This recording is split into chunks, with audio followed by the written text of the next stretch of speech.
Buenos días, soy XD Creations. Hoy les traigo la PlayStation de Nintendo. Empecemos. A principios de los años 90 la SNES lideraba el mercado de las 16 bits, manteniendo una dura rivalidad con la Mega Drive de Sega y en menor medida con la TurboGrafx de NEC.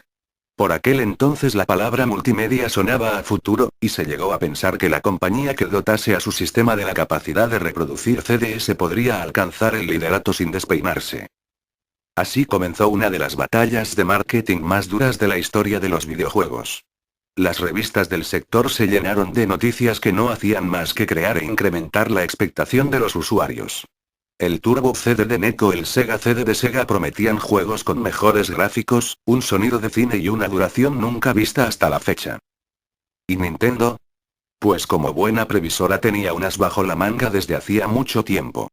Cuando la Super Nintendo era tan solo un prototipo, firmó un acuerdo con Sony para utilizar su procesador de sonido y diversos componentes en la fabricación de su consola, y en el caso de que ésta dispusiese de una unidad de CD, Sony sería la encargada de fabricarla. Por otra parte, Sony se reservaba el derecho de comercializar una videoconsola compatible con los juegos de la 16 bits de Nintendo y con el Super CD. Así pues, Sony y Nintendo presentaron de la mano la unidad lectora de CDs para la Super Nintendo bajo el nombre de SNES PlayStation Project.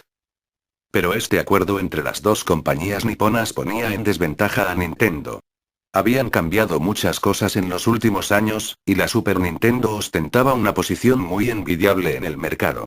En el caso de llevarse el contrato a cabo, Nintendo dependería de Sony para la fabricación del SNES CD, y por otra parte Sony podría lanzar su propia consola compatible, plantando cara en el terreno de juego a la 16 bits de Nintendo. También hubo discusiones en cuanto al formato del CD a emplear. Nintendo venía escaldada de las consolas y cartuchos piratas de la época de la NES, y quería desarrollar un sistema muy seguro, por lo que le pidió a Sony un CD de 580 MB recubierto de una carcasa de plástico, en donde hubiese un chip de memoria de 54 KB para salvar las partidas. Sony en cambio no estaba dispuesta a utilizar CDs que no respetasen su formato estándar. Zelda y entonces, las negociaciones entre ambas compañías se rompieron y Nintendo dejó a Sony de lado para negociar con Philips la creación del SNES CD.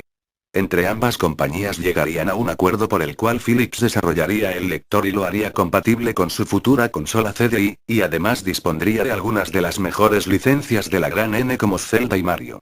Sin embargo, Sony no se quedaría de brazos cruzados mientras veía como Nintendo y Philips se repartían su pastel, y llevó a Nintendo a los tribunales por incumplimiento de contrato. Para dar fin a todo este culebrón, las tres compañías llegaron finalmente a un acuerdo para desarrollar de forma conjunta la unidad lectora. Cuando parecía inminente el lanzamiento e incluso se había fijado precio de salida $299, de repente todo quedó en nada y nadie volvió a sacar el tema. La Sega CD y el Turbo CD no lograron el éxito que esperaban. El chip FX dotaba a los juegos de una atractiva apariencia gráfica poligonal. Eran tres compañías las que se repartían los beneficios, así que tocaba a menos por barba. A pesar de que el SNES CD nunca llegó a salir, Sony aprendió todo lo que necesitaba del mejor maestro, y utilizó la tecnología desarrollada para lanzar inmediatamente al mercado su PlayStation. Nintendo quedó un poco descolgada, por una parte había perdido demasiado tiempo en el proyecto del SNES CD, y por otra el sistema Virtual Boy resultó ser un fracaso. Entre una cosa y otra no reaccionó a tiempo lanzando una videoconsola de 32 bits, y para cuando tuvo listos los deberes con la Nintendo 64, Sony ya dominaba el mercado. Nintendo había creado un monstruo.